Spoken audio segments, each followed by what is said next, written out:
Welcome to Credentialing Chronicles, where we spill the doctor tea hotter than your morning coffee. And give you the insider scoop on the wild world of credentialing, provider drama, and everything they don't teach you in med school. I'm Shannen and she's Nyleen. You know, we're two credentialing pros with front row seats to all the chaos and looking to make you a part of it. Yes, we want you to engage in spilling the tea with us. We need your love, we need your likes, and we want to know what you think too. So make sure you leave a comment on every episode, whether you listen to us on Apple, Spotify, Amazon. Look for us on LinkedIn, Instagram, and yes, honey, even TikTok. Yes, we love to see your love. From fraud scandals to burnout breakdowns and why your favorite surgeon might actually be banned from 5 hospitals. We've got all the gossip and the practical advice to keep you out of trouble and ahead of the game. So grab your coffee, your compliance checklist, and maybe a lawyer, and let's get into it. It has flown all over our LinkedIn pages last week. A woman in Florida was arrested after treating over 4,400 patients in a hospital. I can't. With no nursing license. Can you believe it? She used another nurse's number. She wore the scrubs and did the job. And almost even got promoted. That's not a Netflix plot that we're talking about today. That's Advent Health Palm Coast. And this is all current from 2023 to 2025 because, you know, as we all know, we've seen it all last week. Authorities say she failed the licensing exam, but the system still let her touch thousands of patients before anyone noticed. We're not guessing. This is from the actual sheriff at ABC, People, and the nursing press. We'll link every source that we have below. Yes. So we're going to get into some receipts, and I just want to be real about this because if you're in the credentialing world, you've seen it posted on LinkedIn, but for our patients out there, if you haven't listened to the news or if you're under a rock, we wanted to bring a current event to you guys to highlight the importance of, in this case, yes, it was HR, but it rolls into the idea of credentialing, right? Because HR does not do credentialing. They do have their own verification process. They're not allowed but to. It's okay. Right. They still need to run verifications. So we're going to talk about the points of verifications and how this can kind of like slip through the cracks and what we can do to make sure that we're not allowing this in our organization or to any of our higher level doctors. But, you know, this is one of the reasons why HRSA always tells the FQHCs to run everybody through credentialing. Oh, girl, don't open that can of worms. But that's true. Saying, but I'm saying it is one because a lot of rural clinics, and so they know that it's safer just running them all through credentialing because they're going to get that monitoring aspect as well.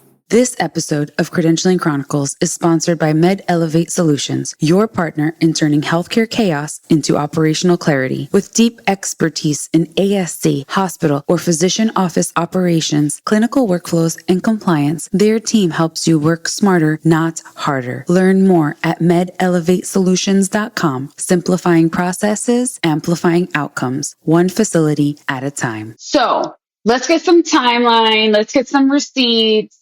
Let's see what actually happened. She was hired in July of 2023, fired January 2025, arrested in August 5th. So we're just a couple of days off of that. They calculated she treated over 4,000 patients, allegedly, because remember, we're innocent until proven guilty. And she was using somebody else's license number, and then she was considered for a promotion before this whole discovery happened. Which is crazy. She was doing a good job, right?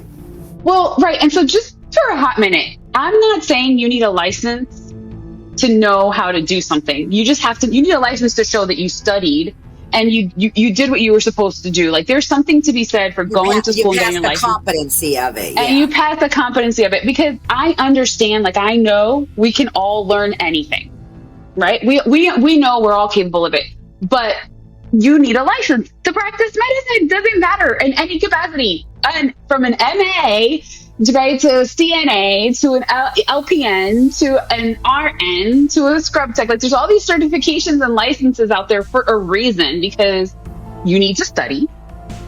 And yes, I understand a lot of it you learn hands-on. Don't get me wrong. A lot of it you get hands-on. And the thing is, what's tricky with her is she did go to nursing school. Yeah, and what's tricky with her is that she was a CNA. And let's be honest about the CNAs, because the CNAs, they go to school, they become certified, they get into their job. The job does not require them, because it's not a state license. It's for lack of a better word, a board certification type of, it's a certification that they get. And it's not a state license. No state license is a CNA. And so, if you're not monitoring that certification, then you're not even knowing that that's expiring. Right. Well, and the CNAs do a lot of work. They help the nurses with so much. Yeah, yes, they do. Yes. They're seeing the medications, even though they're not administering, they're seeing them. They're seeing how the nurses are handling the patients. A lot of the times they're the ones who clean the patients, who move the patients, who ambulate the patients, right? Yes. Yes, exactly. She would have already not only the etiquette, right?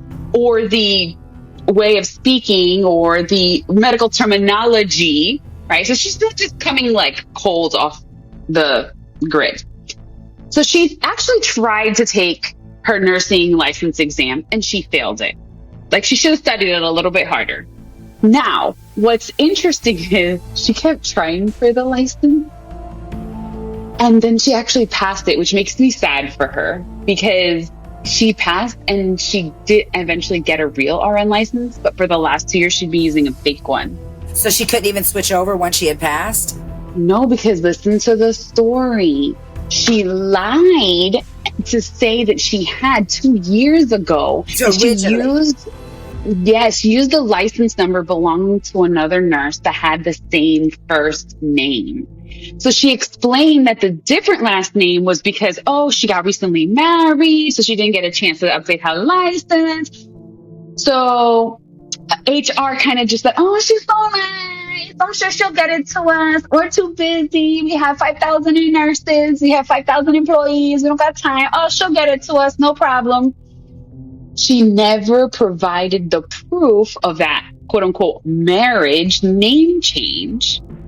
Right. And so what happened was she was up for a promotion. So they're pulling the file. They're like, hey, let's check this out a minute. Because everybody got to get called to the piper at some point, right? Yes.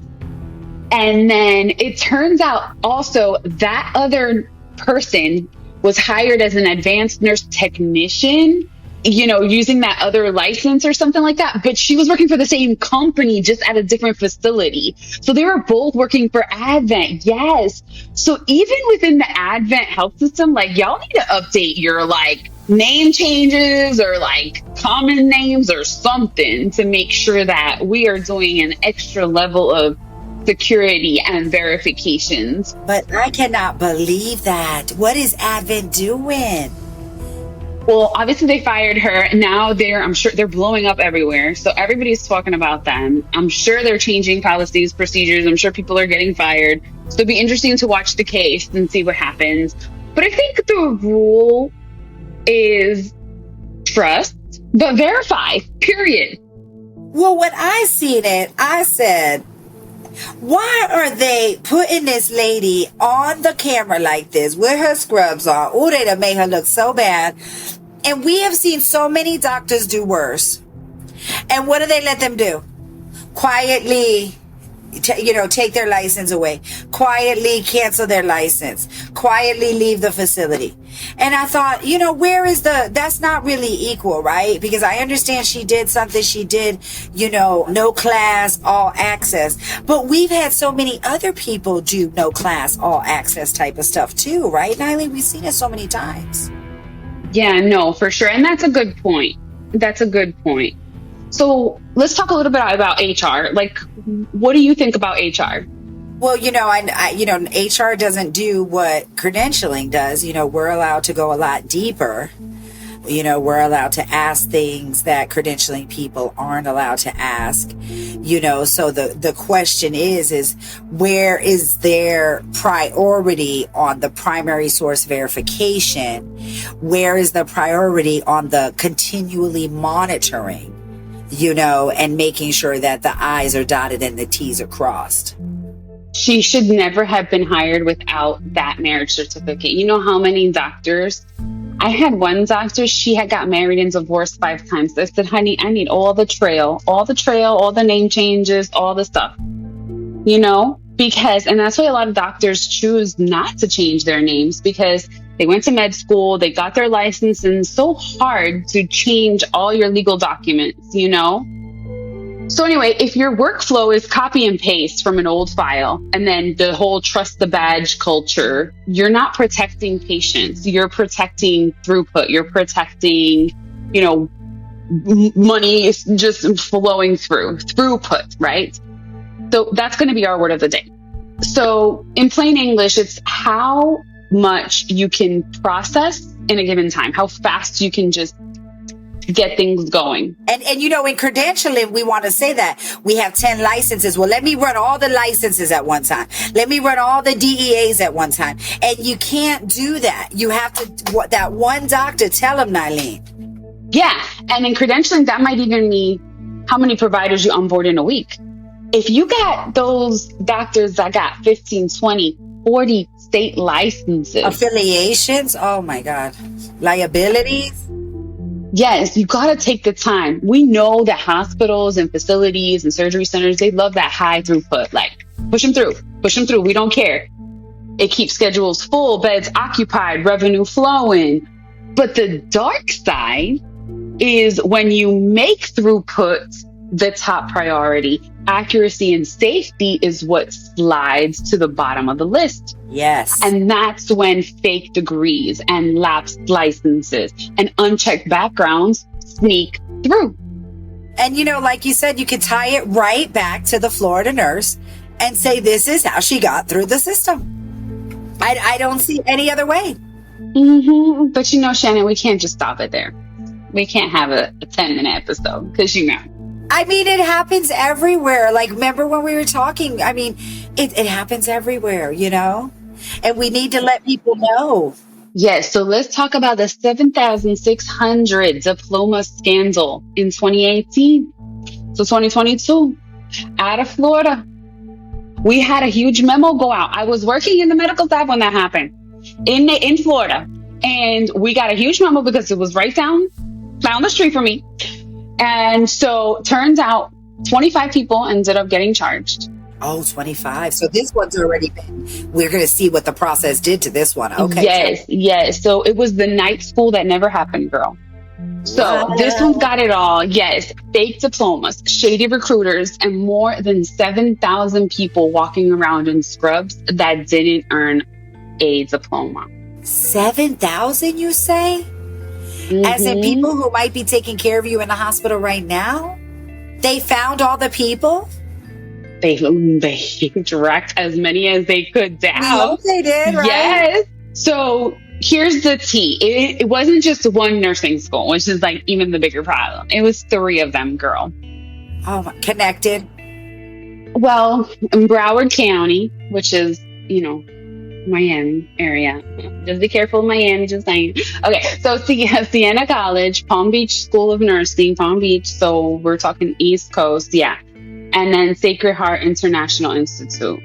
They were handing out diplomas like Oprah Carr hands out. You get a license. You get a license. You get a license. Oh, that's crazy. Yeah, that you get a diploma. You get a diploma. Everybody, right? Yep.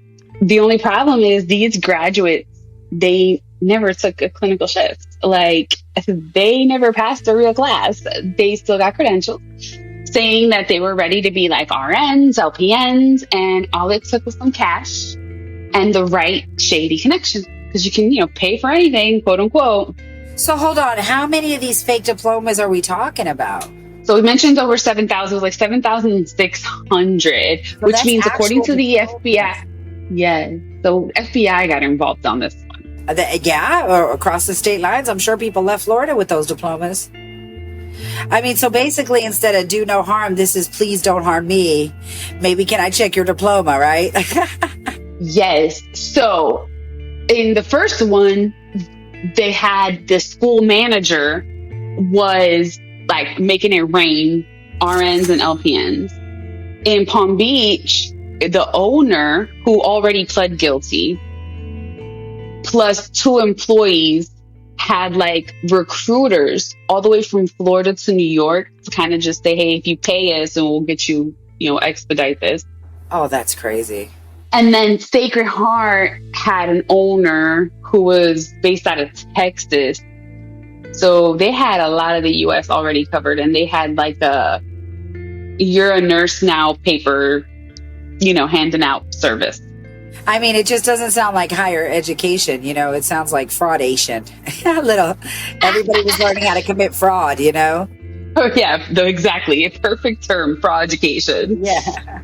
So, of course, the feds are not going to be amused at this. Every single defendant was looking at 20 years in prison. 20? Mm-hmm. The U.S. attorney called it a flat out. It was a public safety crisis. Like they were sending out bulletins, memos, recheck everybody's licenses. I mean, if I'm in the ER, I want someone who's done more than just Venmo their way into a nursing license. I want somebody that's, been tried and true and tested. Exactly. The FBI said that they only discovered the full extent of the scam because of a massive investigation with the HHS and the OIG, that Office of Inspector General that we talked about before, a Homeland Security, postal inspector. So basically they created a team of Avengers for like federal fraud busting. That's crazy. So what happened here? Tell us what happened at the end. I want to know. So the fallout is 20 years in prison. They got convicted. Can you still go and get a diploma from one of these places today? Mm-mm. They got dealt with. They're officially closed for business. And the entire state of Florida got an alert. Oh, okay. Especially obviously we know it went from Texas all the way to New York, but they just handled it. The government handled it. And these main people now, the people who used the fake licenses, that I don't have a number on. And I don't know if they all got in trouble or faced prison. They think they wanted the ringleaders to make it stop. And then they just said, HR, do your due diligence throughout the US. And hopefully everybody is verifying these licenses. So potentially there could still be some people out there. I guess so, potentially. I mean, if this girl just got caught and if she was she was in hospital for 2 years, I mean, alert, HR, credentialing departments, like run your licenses along with your IDs. There's a reason why we collect IDs. Yeah, I had seen, I'm in the state of Washington, and the state of Washington Board of Nursing put out an alert too for implicated schools, and employers to screen everybody again. So, I mean, sometimes it's outright fraud, but sometimes it's credentialing chaos. I mean, when we really think about it, either way, though, the patient is literally always the collateral damage, right? That's so sad. And they don't even realize it, Exactly. So through this ring, they found guilty a bunch of different people, and some of them got 33 months in prison. We got people from New York, New Jersey, millions of dollars in fines, all over. They basically got real time. They got convicted. And of course, now they're going to be listed as on the OIG and SAM as, you can't deal with these people in healthcare. So I guess, let's talk about, MSP, CBOs, all of that. It's just really like about having a true PSV every time. I mean, that's what really matters. And so I think if people really understood that It needed to happen when you hire, when somebody wants to change a role, when somebody has a unit change, a privilege expansion, a name change like this lady, gap in practice. I think all of those should really trigger that PSV loop, and we all know what that is, right? License, board, education, certification if it's a CNA, if we have our NPDBs on continuous monitoring, that should, alert you if anything. But if you're doing that one-time NPDB query, then you have to kind of that needs to be part of your loop as well, because you're not catching anything on continuous. Yeah, and for our patients out there, PSV means primary source verification. It's okay. Primary source verification, which means we're going to the actual state licensing board, which we have posted on our show notes. You can go and search a name. It is free. Search your doctor, search your nurse, please.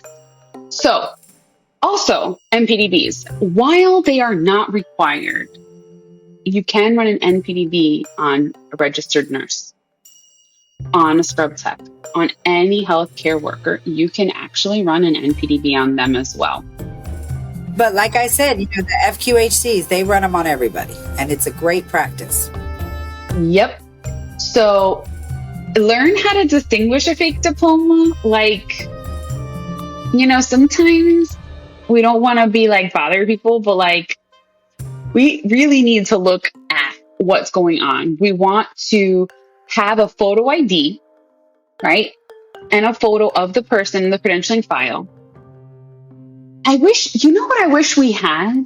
When you go to a bar sometimes, or I've had it to buy alcohol here, or to buy whatever that requires you to be over 18.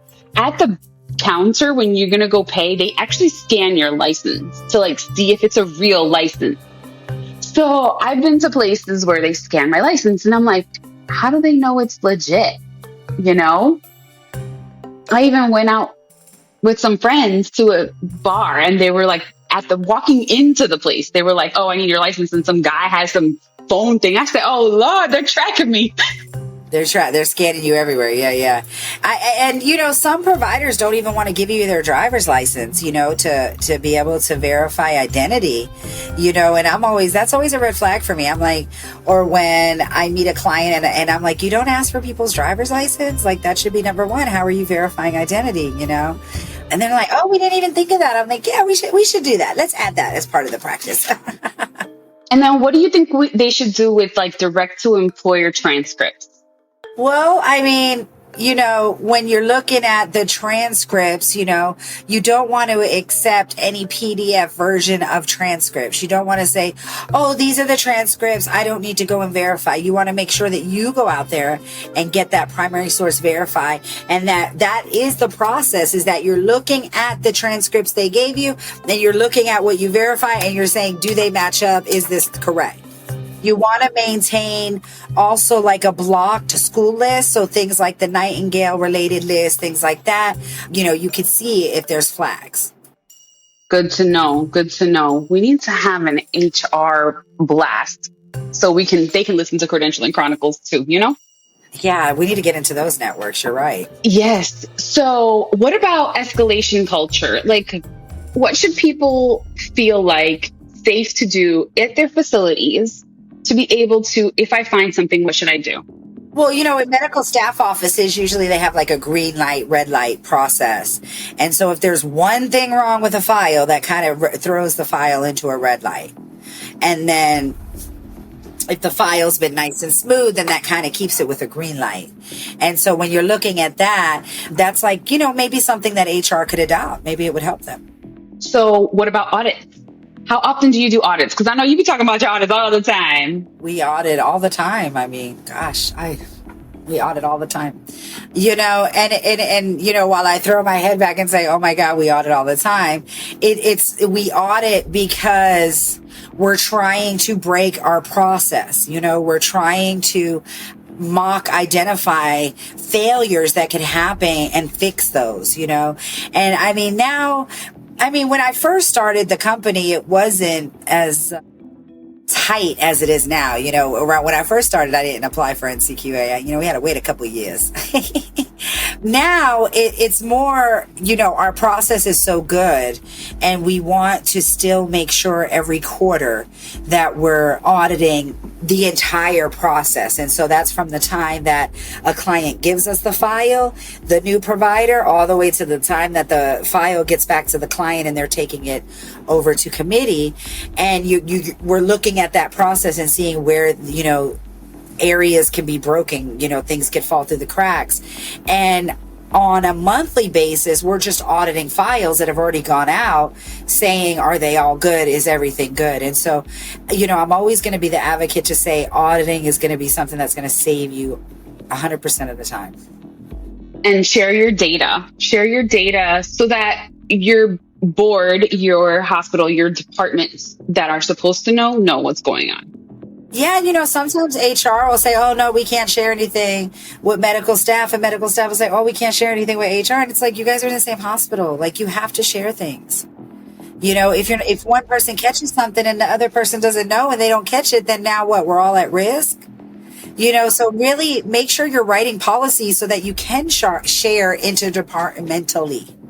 Mm-hmm. Yep. And have that rapid alert system. So when something happens, when you catch a fraud, feel safe enough and have that system in place. We have disaster drills all the time. Why can't we have a disaster drill for like a fake license? Like, that is a really big problem. You either pay now in consistency and continued audits, or you pay later in lawsuits and headlines. I mean, how many times do we see that, Nyleen?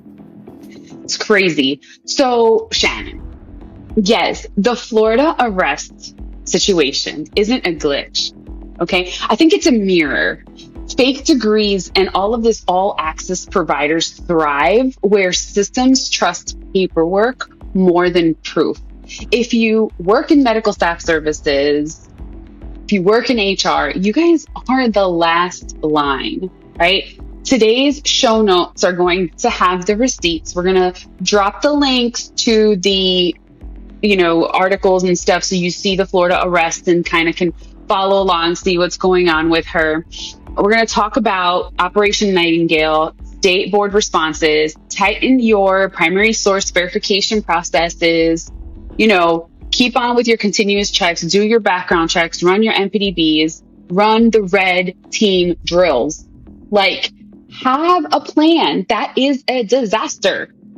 So quiet rigor saves lives. You can even have it where you're pulling a live board verification for every nurse on tonight's roster.